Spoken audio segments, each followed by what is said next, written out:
Day 22, cycling to every Formula 1 circuit.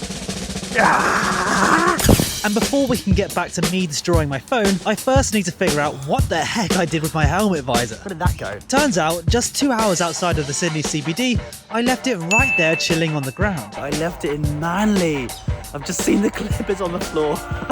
Now that I've already added to my alarmingly long list of lost items on this trip, it's time to leave the front garden I was allowed to camp in last night and get this show on the road, shall we? And after making some progress, I stopped for a snack, but ended up uploading a bunch of content to my Instagram stories, which you should check out in case you don't already, since these videos are always a bit behind, and eventually I got going again along this lovely boardwalk. But that's when disaster struck. For the first time ever while bikepacking, I dropped my phone, and that includes 6,000 kilometers through Africa, by the way. And this was my live reaction to noticing I'd cracked the glass around my rear lenses. I broke the glass. No! No matter, I'm sure the rest of the glass is fine. Yeah, nah, it's toast. All good though, it still works, and I'm sure we won't be dropping it again today.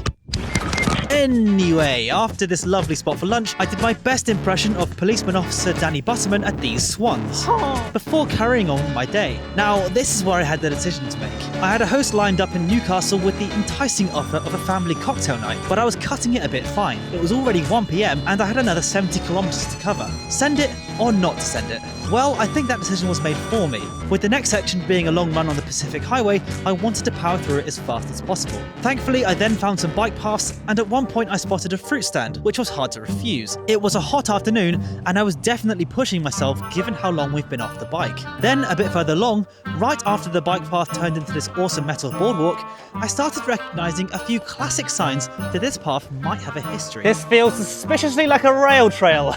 We're in Australia, check. It's a bike path in a relatively straight line, check. It's pretty flat. I couldn't be certain, of course, without hard evidence, but sure enough, there it is.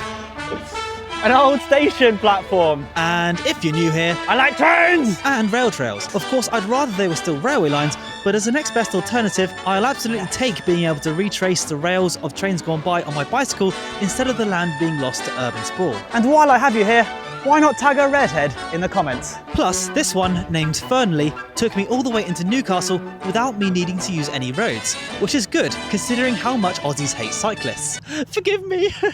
Now, you'll be glad to know that I made it in time for the cocktail night and some doggy cuddles, but not before losing my mind at this 3/4 size snooker table next to my bed. I think we know where I'll be hiding this weekend. See you soon. Give me them gingers.